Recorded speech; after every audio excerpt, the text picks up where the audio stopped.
অভিসম্পাত তাদের ললাটে নামুক, যারা ধর্মের নামে উখিয়ায় ছড়িয়েছে দাবানল। রামু দগ্ধ করেছে যে মানব রূপী, তার আদিম দানবিকতার দর্শক শ্রোতা, বিপ্লবের অতিথি অনুষ্ঠানে আপনাদের স্বাগত। বরাবরের মতন আমরা আপনাদের সামনে হাজির হয়েছি একজন অতিথিকে নিয়ে। আমাদের আজকের অতিথি ক্যানবেরার অতি পরিচিত মুখ ডক্টর আবেদ চৌধুরী। সত্যি বলতে কি, তিনি অস্ট্রেলিয়া কিংবা বাংলাদেশের গণ্ডি পেরিয়ে তার বিভিন্ন বৈজ্ঞানিক আবিষ্কারের জন্য সারা পৃথিবীব্যাপী বিখ্যাত। জন্ম সিলেটের কানিহাটি গ্রামে, যেখানে তিনি ফসল উৎপাদন এবং জীব বৈচিত্র্যের বিভিন্ন বিষয় হাতে কলমে শিখেছেন। তিনি প্রাকৃতিকভাবে জীববিজ্ঞান এবং জেনেটিক্স রপ্ত করেছেন। শিক্ষা জীবন শুরু করেছেন মৌলভীবাজার সরকারি উচ্চ বিদ্যালয়, তারপর নটরডেম কলেজ এবং পরবর্তীতে ঢাকা বিশ্ববিদ্যালয়। 1979 সালে তিনি রসায়ন এবং আণবিক জীববিদ্যা পড়ার জন্য মার্কিন যুক্তরাষ্ট্রের ওরেগন বিশ্ববিদ্যালয়ের institute for molecular biology graduate স্কুলে গিয়েছিলেন এবং NIH এবং MIT-তে জীববিজ্ঞান বিভাগে পোস্ট ডক্টরাল গবেষণা করেছেন।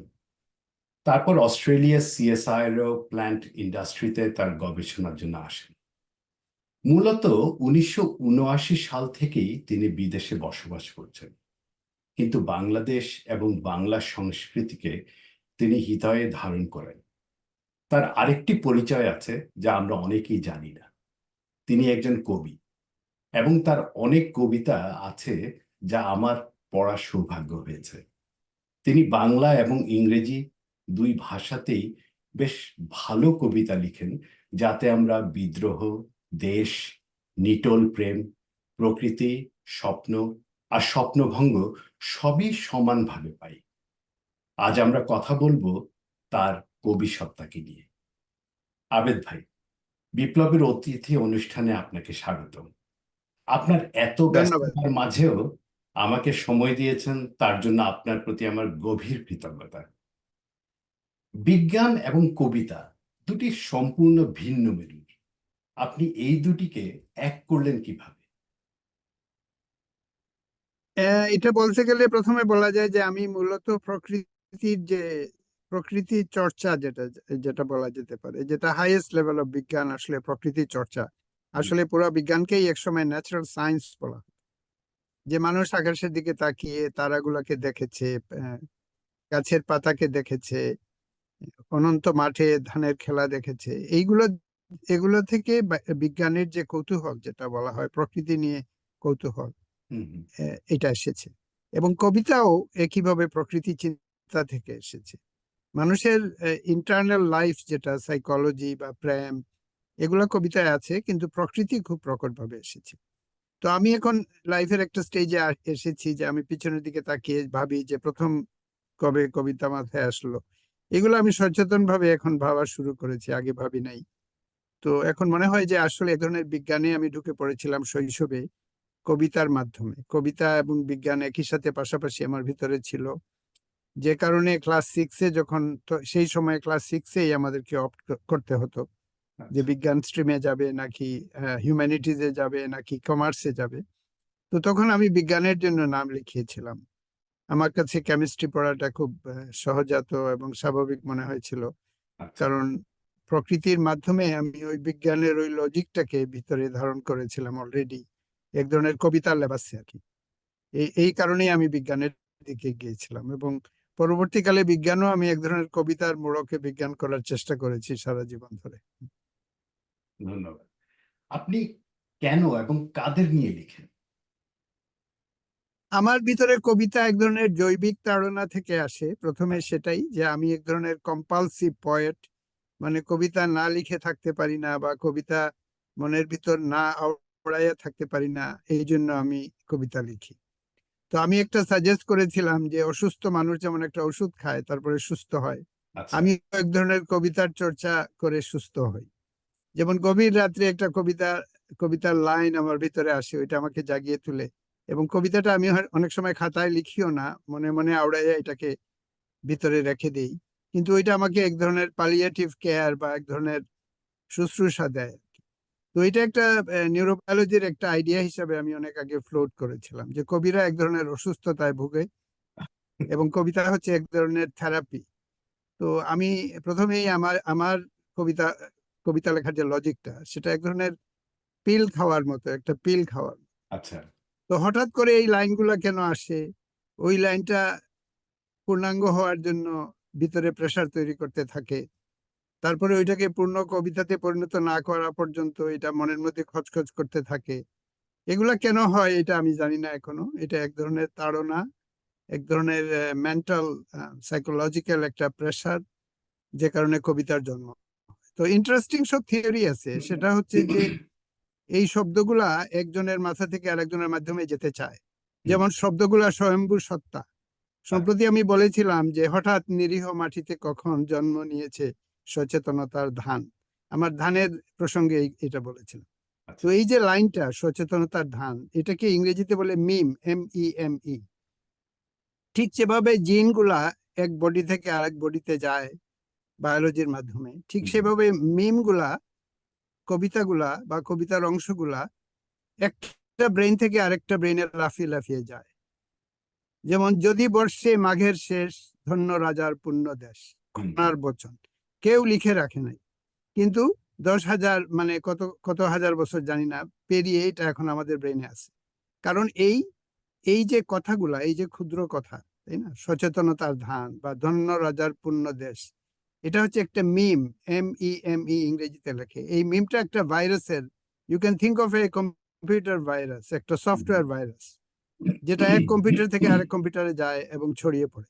ঠিক একইভাবে কবিতার অংশগুলো এটা এক ধরনের তাড়নার মাধ্যমে এক ব্রেন থেকে আরেক ব্রেনে ছড়িয়ে যায়। সবাই এটা শিখে যায়, সবাই মুখস্থ করে, মা ছেলেদের শিখায়, ছেলে তার ছেলেকে শিখায়।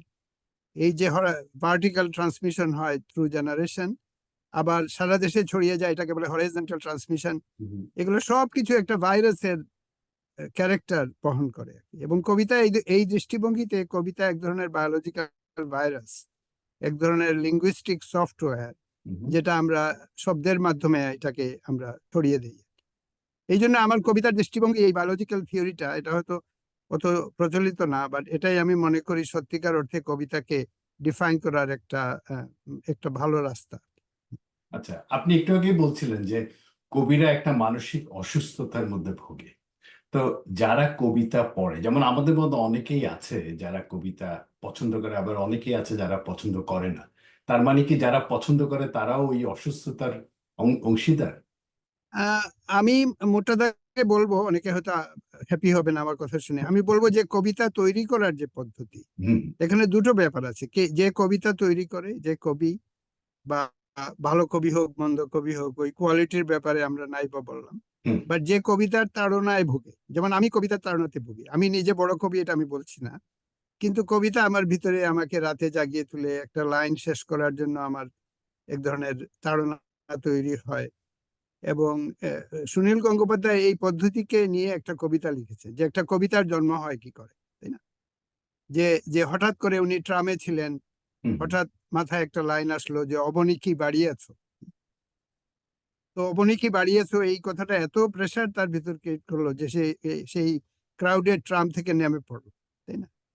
অথবা আরেকটা লাইন আসলো, প্রচন্ড ঘেমে সে দরদর করে ঘামতেছে, সেখানে একটা লাইন আসলো যে ভ্রুপল্লবে ডাক দিলে দেখা হবে চন্দনের বনে। এইভাবে তার কবিতা শুরু হয়। তো এটা আমি ব্যক্তিগতভাবে আমার একটা ফার্স্ট এক্সপিরিয়েন্স আছে, যে আমার ভিতরেও এরকম। আমি একবার ক্লাস 7-এ আমার ভিতরে সচেতন ভাবে প্রথম কবিতা কি করে আসলো। আমি ছোটবেলা থেকেই এই ঠিকঠাক এগুলো টুকটাক করি, আই এম শিওর করছিলাম, কিন্তু ক্লাস 7-এ একটা এসে লেখার সময় একটা একটা ঋতুকে নিয়ে, বসন্ত ঋতুকে নিয়ে একটা এসে লিখতে হবে, এবং আমি ওই পরীক্ষার সময় এসে লিখতে আটকে যাচ্ছিলাম। ক্লাস 7 থেকে 8-এ পরীক্ষা। স্যার এসে দেখি বারবার দেখতেছে যে কি লিখতেছি অমুক তমুক। তো তখন একটা নিয়ম ছিল, এসে লিখতে বলতে হতো যে তাই তো কবি বলিয়াছেন, বলিয়ে ব্র্যাকেটে একটা মুখস্থ কবিতা, রবীন্দ্রনাথের কবিতা, এইভাবে এইভাবে তাই কবি বলিয়াছেন, এটা একটা নিয়ম ছিল, এসের মধ্যে একটা কবিতা ঢুকিয়ে দিতে হবে আর কি। তো আমার মাথায় এরকম আমি স্টাক হয়েছিলাম, তারপরে আমি ভাবলাম যে কোনো কবিতা মনে আসতেছে না, তখন আমি ডিসাইড করলাম আমি নিজেই একটা কবিতা লিখে ফেলবো ওই জায়গায়। তাই কবি বলিয়েছেন, বলে যে কবিতাটা লিখবো, এটা হবে আমার কবিতা। তো কবিতাটা এখন আমার মনে আছে, কোথাও লেখা নাই হয়তো, আচ্ছা, যে দীর্ঘ বিরহ ব্যাকুলা ধরার অন্তর জ্বালা জোড়ায়ে, ফাল্গুনে এলে সুন্দর তুমি রাঙা অঞ্চল কুড়ায়ে, বাহ, নবসূর্যের রক্তিম আলো কি মোহন বেশে তোমারে রাঙালো, অসুখে শিমুলে পলা শেষে ফুল ধরিত্রী নীল কুড়ায়। এটা আমি কোট আনকোট বলে আমি লিখে দিলাম। আপনি কি এখনো তখন আমি জানি না, এখনো আমার ডিবেট হলো আমার মনে, যে এই কবিতাটা কি আমি কোথাও মুখস্থ করেছিলাম নাকি আমি নিজেই লিখেছিলাম।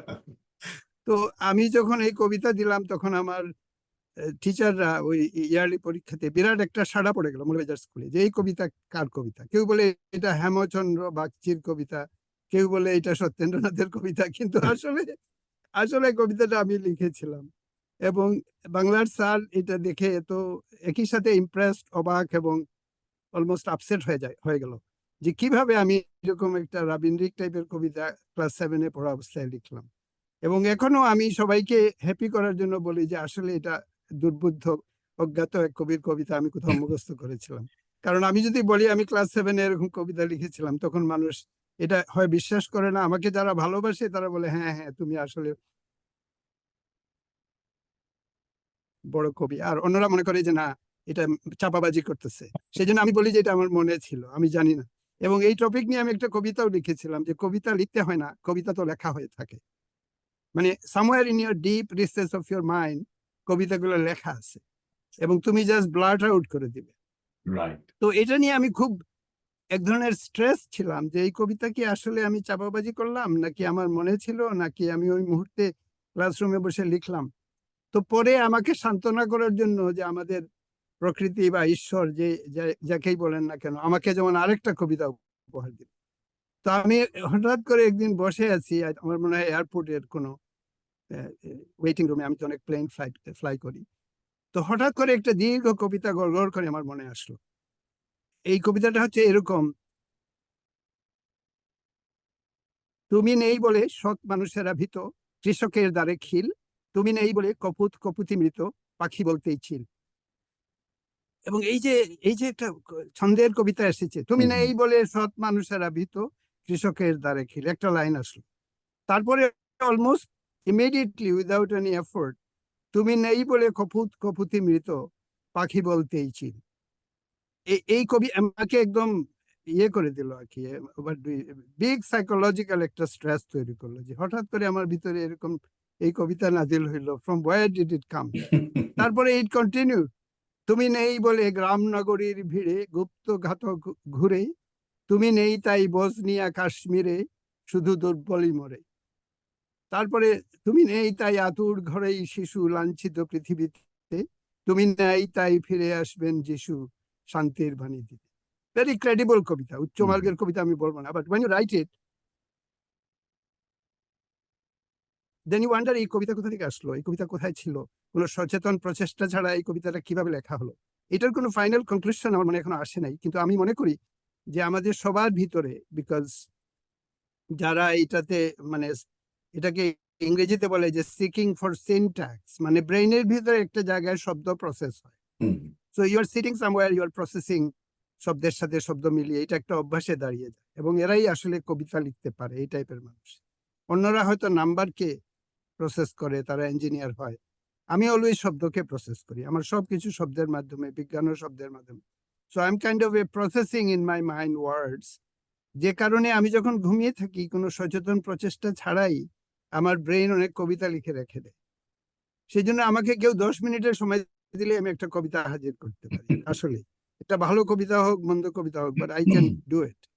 তো আমার থেকে ধরো 100 গুণ বেশি যার প্রতিভা আছে, রবীন্দ্রনাথ বা ওইরকম বড় কবি, বা এমিলি ডিকিনসন বা শেক্সপিয়ার, তারা তো এই শব্দের চর্চাকে একটা উচ্চ মার্গে নিয়ে গেছে। তো তাদের জন্য এটাই আমার মতে এক ধরনের কবিতার মেকানিজমের আলোচনায় আমরা জড়িয়ে পড়লাম। এখানে আবার মনে হয় যে কবিতার মেকানিজম, ব্রেইনে কি করে কবিতা আসে, এটা আমার কাছে কবিতা কনটেক্সটে বেশি ইন্টারেস্টিং আলোচনা মনে হয়, রাদার দেন সেইং কোন কবির কবিতা জানি, বা ওইটা তো আছেই, ওইগুলো নিয়ে আমি আলোচনা করতে পারি। কিন্তু আমার কাছে কবিতার ইন্টিগ্রাল বায়োলজিক্যাল প্রসেস বা নিউরোলজিক্যাল প্রসেস যেটা, হুম, হুম, এটাকে অনেক বেশি ইন্টারেস্টিং মনে হয়, এক ধরনের সায়েন্স অফ পোয়েট্রি আর কি, নিউরোবায়োলজি অফ পোয়েট্রি। হুম। আর আরেকটা জিনিস, আমি যখনই আপনার সঙ্গে কথা বলি তখন আমি দেখি যে আপনি গড় গড় করে কবিতা বলে যাচ্ছেন। মানে আপনি কিভাবে, মানে অনেকেই আছে যে কবিতা লিখেন কিন্তু মনে রাখতে পারেন না, বাট আপনার এই জিনিসটা খুব অদ্ভুত ভাবে আমি খেয়াল করি যে আপনি গড় গড় করে যে যারই কবিতা হোক আপনি বলে যাচ্ছেন। এটা কিভাবে আপনি পারেন?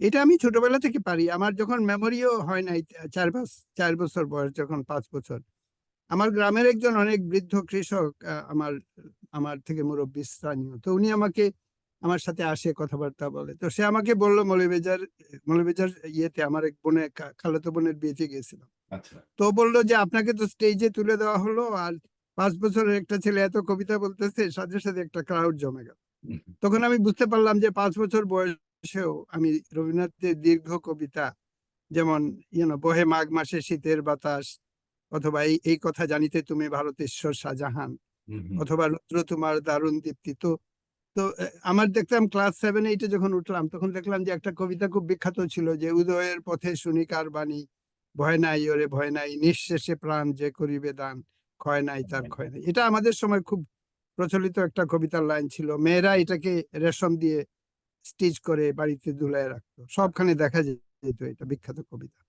কিন্তু এটা হচ্ছে দীর্ঘ দীর্ঘ একটা কবিতার একটা ক্ষুদ্র অংশ।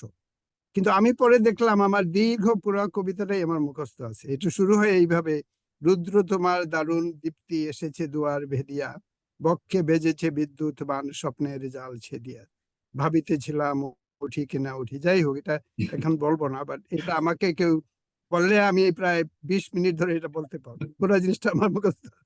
So আমার এটা, আমার ওই অভিজ্ঞতা আছে। হ্যাঁ, তো এটা এটা আসলে আমি জানি না, আমি নিজেও জানি না। ছোটবেলায় নিশ্চয়ই মুখস্থ করেছি, মানে এটা তো এমন না যে আজব ভাবে আমার ব্রেনে চলে আসছে, অলৌকিক কিছু না। আমি ছোটবেলা থেকে এক ধরনের কবিতার পরিবেশ ছিল আমাদের দেশে তখন, বা অন্তত আমি যেখানে বড় হয়েছিলাম, আচ্ছা। রবীন্দ্রনাথের দীর্ঘ কবিতা মুখস্থ করা একটা ট্রেডিশন ছিল।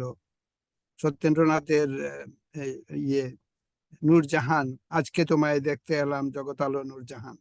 এবং বিয়ে, যখন কোনো বিয়ে টিয়ে হতো, তখন আমাকে হুম, হায়ার করে নিয়ে যেত এখানে দাঁড়িয়ে দীর্ঘ কবিতা পড়ার জন্য। এবং এটা খুব এন্টারটেইনিং। তখনকার দিনে টেলিভিশন বা ফেসবুক ছিল না, তখন একটা বাচ্চা ছেলে এরকম গড় গড় করে কবিতা পড়তে, এটা খুব একটা উপাদেয় দৃশ্য ছিল। তো এখন আমার going back to my mind, এটা তো কেউ কিছু বলে নাই। আমার হুম, মা তো এরকম, আমাদের একটা মডেস্ট একটা হাউস, আমরা এরকম বড়াই করি যে আমার মা চারদিকে বলবে, এরকম পরিবেশ না। আমরা খুব সকল প্রশংসা আল্লাহর, ওই নীতিতে আমরা বিশ্বাস করতাম। তো এটা তো কেউ কোনোদিন বলে নাই। হুম, এবং আমার এক ধরনের আবিষ্কারের চেতনা থেকে, এখন আমার চাইল্ডহুডের মেমোরি বা যারা আমাকে চিনতো, তাদের মাধ্যমে আমি এখন জানতে পারি যে আমি আসলে এরকম ছিলাম, এবং নিজেকে অনেকটা বুঝতে পারি through those kind of description. Otherwise why M I like this, তাই না? I am not. আমার অন্যান্য চাচাতো ভাই বা আমার ক্লাসমেট টাসমেট, তারা তো এত কবিতা জানে না। হুম, তো এটার তো সবকিছুর একটা কারণ থাকে। তো আমার এটা কোনো কারণ ছাড়াই, আমি তো কোনো কবির ছেলে না, বা কবিতার কোনো পরিবেশে আমার জন্ম হয় নাই। কিন্তু অল্প বয়সে কবিরা, ইভেন অন্য দেশের কবিরাজের সাথে আমার একটা, তখনকার দিনে বলতো প্যান ফ্রেন্ড, মানে চিঠি লিখি ও হুম, হুম। চিঠি লেখ। তো বুদ্ধদেব বসুর সাথে আমার এরকম একটা সম্পর্ক ছিল, আচ্ছা, ইভেন বিফোর আমি ক্লাস 10-এ পড়তাম, তাই না? তো এগুলো সব দেখে আমার মনে হয় যে আমি আসলে কবিতার ভিতরে ঢুকে গিয়েছিলাম সামহাও অ্যাক্সিডেন্টালি, মেবি, বিকজ আমার পরিবারে কেউ এরকম না, বা আমাদের পরিবারে ওই পরিবেশও নাই। না, আমাদের সৌভাগ্য যে আপনি কবিতার ভিতর ঢুকে গেছিলেন, সেজন্য আমরা এরকম কবিতা পাচ্ছি। আচ্ছা, আমি একটু ভিন্ন ধারায় যাই। আপনার ব্যাকগ্রাউন্ডে আমি একটা লোগো দেখছি, জেনোফ্যাক্স।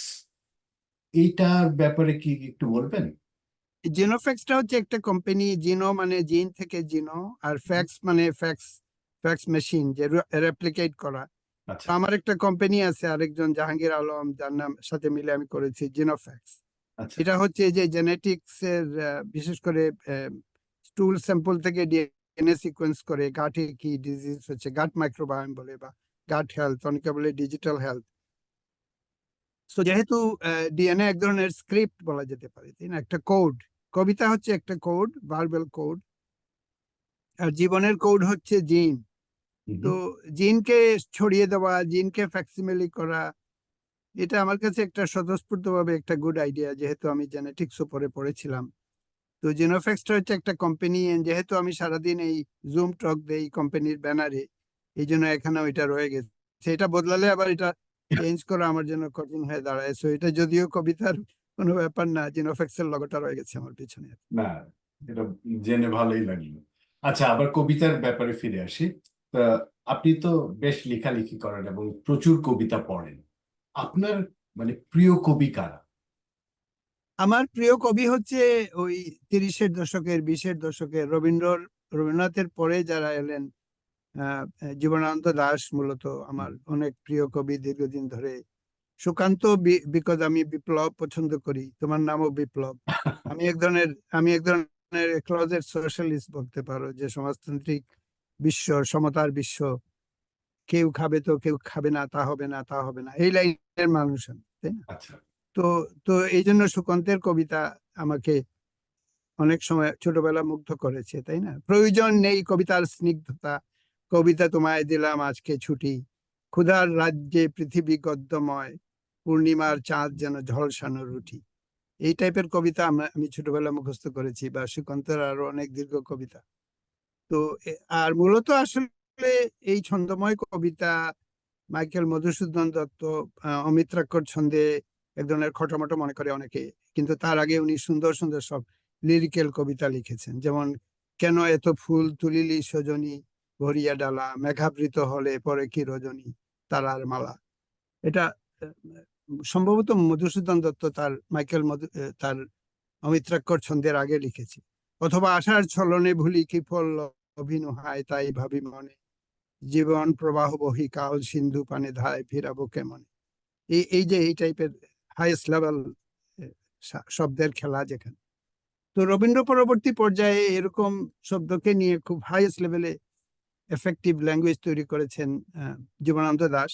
এইখানে সরোজিনী শুয়ে আছে, জানি না সে এইখানে শুয়ে আছে কিনা, এই টাইপের কবিতা। অথবা তোমরা যেখানে সাত চলে যাও, আমি এই বাংলার পাড়ে রয়ে যাব, এই টাইপের কবিতা। আরেকজন খুব শক্তিশালী হলো সুধীন্দ্রনাথ দত্ত, যে এই কথাটা লিখেছে। সেদিনও এমনি ফসল বিলাসী হাওয়া, মেতেছিল তার চিকুরের পাকা ধানে, অনাদিকালের যত চাওয়া যত পাওয়া, তবু খুঁজেছিল একটি কথার মানে, একটি কথার দ্বিধা তর তর চুড়ে, ভর করেছিল 7টি অমরাবতী। এরকম তার অসাধারণ কবিতা আছে। তারও পরে যেমন সুনীল গঙ্গোপাধ্যায়, ওনার সাথে তো অনেক খাতির হয়েছিল। আমি প্রথমে প্যারিসে ওনার সাথে দেখা হলো। ওনার বন্ধু, আগে থেকে ওখানে আমার বন্ধু হয়েছিলেন। তো সুনীল দা এখানে সামারে আসতেন, একটা বাঙালিদের একটা গ্রুপ ছিল এখানে, জাহাঙ্গীর ভাই বলে আমাদের একজন রেস্টুরেন্ট ওনার। তো যাই হোক, সুনীল দার সাথে ওই পরিবেশে দেখা হলো, অনেক খাতির হয়ে গেল। উনি তো খুব আড্ডাবাজ, এবং ওনার যে কবিতাগুলো অসাধারণ আধুনিক কবিতার মধ্যে। এবং উনি আসলে অনেক বড় কবি। যতখানি মানুষ মনে করে প্রেমের কবিতা লিখেছে, মানুষ রিপিট করে হঠাৎ নীরার জন্য, বা বা এই যে বিভিন্ন তার জনপ্রিয় কবিতা আছে, কিন্তু এটার বাইরে তার যে কমপ্লিট ওয়ার্কস উনি আমাকে দিয়েছিলেন যখন ক্যানবেরা আসলেন। তো সেটার এক একটা কবিতা আমি পড়ি এবং তাজ্জব হয়ে যাই। সে অনেক বেশি শিক্ষিত একটা মানুষ, অনেক নলেজেবল, এবং একই সাথে কবি, এরকম খুব রেয়ার। আমার মনে হয় না যে অন্য কবিরা এরকম ওনার মতো অতখানি শিক্ষিত। অনেকে স্বভাবত কবি, দেয়ারফোর কবিতা অনেক ভালো লেখে, কিন্তু সমাজের সব ব্যাপারে তারা শিক্ষিত না। সুনীল গাঙ্গুলি বা উনার যে বন্ধু শক্তি চট্টোপাধ্যায় আবার অন্যরকম। শক্তিদাকেও আমি কলকাতাতে মিট করেছি। বা উনার যে গ্রুপ কীর্তিবাসের কবিরা, জয় গোস্বামী।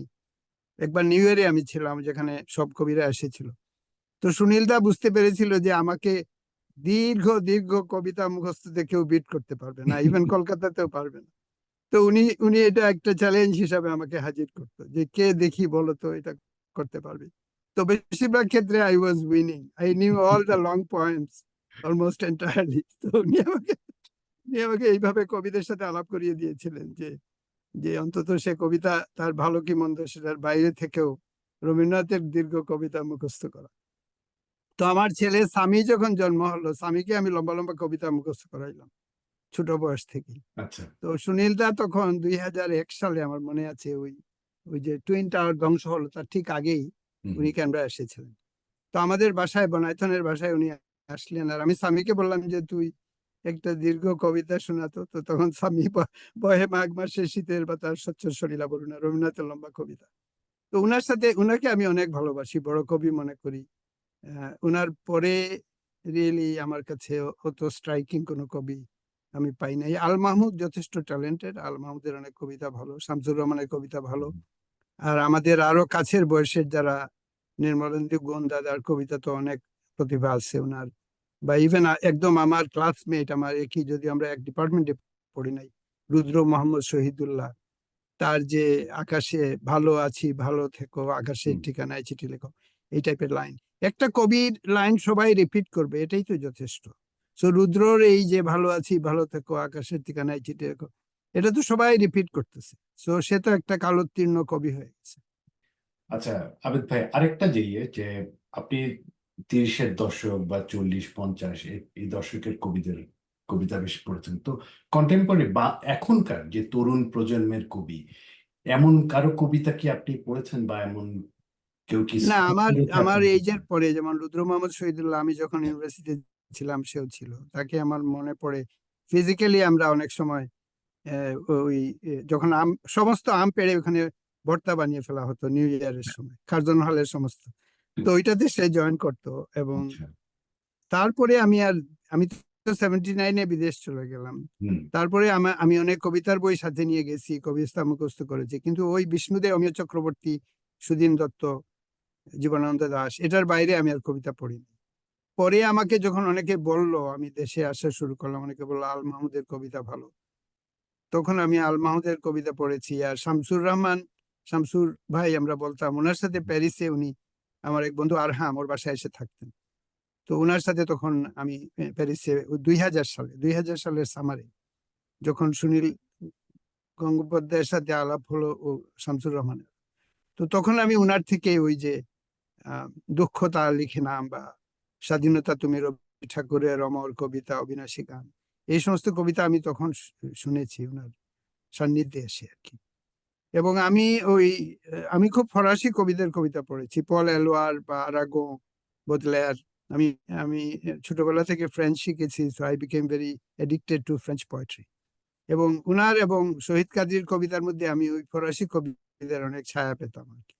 তো এটা আমি আমি শুনে শামসুর রহমান সাহেবকে বলেও ছিলাম যে আপনি তো এলুয়ারের যে কবিতা, যে যে আমি লিখবো আমার আমার নাম, যে কি তো নম, একটা ইংরেজি ফ্রেঞ্চ কবিতা আছে, যে সবখানে আমি তোমার নাম লিখে যাব। আর আর শামসুর রহমান লিখেছেন দুঃখ তার লিখে নাম, কিছু বলার পরে দুঃখ তার লিখে। তো আমি ওনাকে বললাম যে আপনার লেখার মধ্যে তো এলুয়ারের ছায়া আছে, এলুয়ারের এই লিবার্তে বলে কবিতা, লিবার্টি, এই লিবার্টি কবিতার একটা ছায়া আছে আপনার এই কবিতার মধ্যে। তো উনি খুব মাথা নাড়লেন, হাসলেন, আর কোনো মন্তব্য করলেন না। এরকম কবিরা অনেক সময় সচেতন অথবা অচেতন ভাবে অন্য কবিতাকে, যেমন আমি হয়তো এটা করছি, তাই না, এই দীর্ঘ বিরহ ব্যাকুলা ধরার, এটা আমি একটা চ্যালেঞ্জ হিসাবে দিলাম, সবাইকে বলি যে এই কবিতাটা কি কেউ লিখেছে নাকি, তুমি আমার কাছে নিয়ে আসো। তো এইভাবে কবিতা, এক কবিতার কবির কবিতা আরেক কবিতা। এবং সব থেকে মজার হলো তুমি সন্ধ্যারও মেঘমালা, রবীন্দ্রনাথের বিখ্যাত কবিতা গান, তুমি সন্ধ্যারও মেঘমালা, এইটা দেখা গেল যে একদম আইডেন্টিক্যাল ইয়ের চিলির নোবেল বিজয়ী কবি নেরুদা। নেরুদা একটা স্প্যানিশ কবিতা লিখলো, এটা মনে হচ্ছে এই কবিতার ট্রান্সলেশন একদম ওয়ার্ড বাই ওয়ার্ড। এবং এটা এখনো অনেকে এটা বলে যে এটা কেন হলো। তো যে প্রশ্নটা ছিল যে আধুনিক সময়ের কবি, আমার জন্ম 56-এ, তারপরের যাদের জন্ম হয়েছে 66-তে, এদেরকে আমি নাম চিনি, অনেকে আমাকে অনেক সময় দাওয়াত দিয়ে কবিদের সম্মেলনে উত্তরাতে ঢাকার বিভিন্ন জায়গায় করেছে, কিন্তু আমি কোনো মনে দাগ কাটার মতো কোনো কবিতা শুনি নাই তাদের থেকে। এবং এবং মূলত আমার কোনো বই তাদের কবিতা পড়ার কোনো সুযোগও হয়। আপনি তো বাংলাতেও লিখেন এবং ইংরেজিতেও, আপনার ইংরেজিতেও বেশ বেশ কিছু কবিতা আছে। আপনি মানে কিভাবে এটা ইয়ে করেন, যে আপনি হঠাৎ করে চিন্তা করলেন যে একটা বাংলায় লিখবেন, বা হঠাৎ মানে বাংলায় লিখা আমি এবং তো ইংরেজি লিখা, কিভাবে এটা করেন? আমি তো যেহেতু 23 বছর বয়সে একটা টোটালি ইংলিশ স্পিকিং কান্ট্রিতে চলে গেছি, এবং 23 বছর বয়সের পর থেকে আমি I have lived in an English speaking atmosphere, তাই না। তো 10-20 বছর যখন সারাক্ষণ ইংরেজি, প্রথম দিকে তো আমার বাংলা কোনো কথা বলারই সুযোগ হতো না, 10 বছর অন্তত। সো আই বিকেম ভেরি, আমি অনেক ইংরেজি কবিতা পড়েছি, রবার্ট ফ্রস্ট বিশেষ করে খুব প্রভাবিত।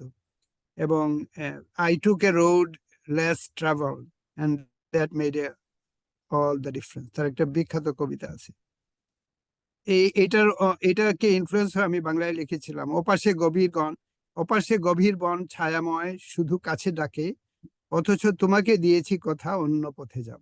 এইভাবে আমি একটা ফ্রস্টের ভার্চুয়াল ট্রান্সলেশন লিখেছি। তো ফ্রস্টের কবিতা লিখতে গিয়ে, বা শেক্সপিয়ারের শেক্সপিয়ারের অনেক কবিতা, দীর্ঘ কবিতা আমি মুখস্থ করেছিলাম। এজরা পাউন্ডের কবিতা মুখস্থ করেছিলাম, ক্যাট স্টিভেন্সের সমস্ত লিরিক, মর্নিং হ্যাজ ব্রোকেন, মানে ওই মিমের মতো, ভাইরাসের মতো আমি যেটা শুনি আমি মুখস্থ করতে থাকি। তো এটা এক ধরনের পারমিটেশন কম্বিনেশন হয়ে দেখা গেল আমি নিজেও লিখতে পারতেছি এইভাবে। তো এখনো আমি যেভাবে বাংলা কবিতা গল্প লিখতে পারি, এভাবে ইংরেজিতে আমাকে যদি কেউ একটা জব দেয় যে তুমি প্রত্যেকদিন উঠে 10টা ইংরেজি কবিতা লিখবে, এটা আমি করতে পারবো। এটা আমার জন্য সহজাত এবং স্বাভাবিক। এবং কিছু কিছু লিখেছি, সবকিছু তো মনে রয়ে গেছে, কিছু কিছু বইয়ের ফর্মে এসেছে। ইংরেজি কবিতার বই আছে, বাংলা কবিতার মেবি 5টা বই আছে। অনেক কবিতা আসলে লেখা হয়ে গেছে, আর অনেকগুলা লেখা হয় না, একদম ভিতরে আছে, কোনোদিন লেখা হবে, অথবা হয়তো কোনোদিনই লেখা হবে না, মানে আমার সাথে সাথে এই কবিতাগুলো হারিয়ে যাবে। আচ্ছা, আপনার এ পর্যন্ত কটা কবিতার বই প্রকাশিত হয়েছে? আমার সব মিলিয়ে বোধহয় 5টা বই আছে, একটা নির্বাচিত সমস্ত ইয়ে থেকে করেছে, আর অন্তত 1-2টা বইয়ের মতো এনাফ কবিতা আছে যেটা বিভিন্ন ওয়েবসাইটে আছে। যেমন সিডনি বাংলা, সিডনিতে আছে, এখানে সেখানে। আমি এক ধরনের ফরমাইশি কবি। আনিসুর রহমান ফোন করে বলে আগামীকাল নববর্ষ একটা কবিতা লিখেন, তো তখন আমি লিখি, বা আমার বার্থডের দিনে নিজেকে নিয়ে একটা কবিতা লিখি। এইভাবে অনেক ফরমাইশি লেখা ওয়েবসাইট গুলোতে আছে, এগুলা কোনো বইয়ে দিলে হয়তো বই হবে। আর আপনার কি মানে পরিকল্পনা আছে আরো কবিতা? হ্যাঁ, পরিকল্পনা আছে। এখন যা কিছু লিখেছি বা যা কিছু ভিতরে উন্মুখ উন্মুখ মানে লিখে ফেলার জন্য রেডি হয়ে আছে বা আমাকে তাড়না করছে, এগুলো ভাবলাম সব লিখে একদম ছাপিয়ে দেব। কারণ এগুলো না করলে তো এটা এক ধরনের অলিখিত, মানে আনস্পোকেন যেটাকে বলে, অনুচ্চারিত Right. অনুচ্চারিত শব্দ চাচ্ছি না। সমস্ত যা কিছু উচ্চারণ করার সম্ভাবনা আছে সব উচ্চারণ করে ফেলতে চাই এখন কামিং ইয়ার্সে। হুম। আপনি যে পরিমাণ ব্যস্ত, এত ব্যস্ততার মাঝেও আপনি এটা যদি করতে পারেন, এটা আমাদের জন্য আমার মনে হয় বড় একটা পাওয়া হবে। আজকাল যে অনেক সুবিধা হয়ে গেছে, হোয়াটসঅ্যাপে যেমন টেক্সট করে ফেলা যায়, হুম। বা অনেক সময় প্লেনে যখন থাকি, অনেক উচ্চতায় গেলে, 40,000 ফিট উপরে গেলে, সামহাও কোন বিচিত্র কারণে কবিতা ভর করতে থাকে মনে, তখন আমি বোর্ডিং পাসে বা এখানে সেখানে, বা আজকাল প্লেনে হোয়াটসঅ্যাপ করা যায়, ইভেন প্লেনে বসে, হুম। তো আমি অনেক টেক্সট করে করে এখানে সেখানে পাঠিয়ে দিই। আমার কিছু ছাত্রছাত্রী আছে যারা আমার জন্য টাইপ করে, তাদের কাছে পাঠিয়ে দিই, তারপর তারা টাইপ করে আমাকে পাঠিয়ে দেয়। এরকম আমার একটা কবিতা কবিতা ভালোবাসে এরকম মানুষের সাথে আমার যোগাযোগ আছে, তাদের কারণে আমি এগুলা করতে পারি। তারা টাইপ করে ম্যানুস্ক্রিপ্টটা বানিয়ে দিয়ে দেয়। আচ্ছা। আর লেখালেখি নিয়ে বা কবিতা নিয়ে আপনার ভবিষ্যৎ আর মানে বই প্রকাশ করা ছাড়া আর কি পরিকল্পনা আছে?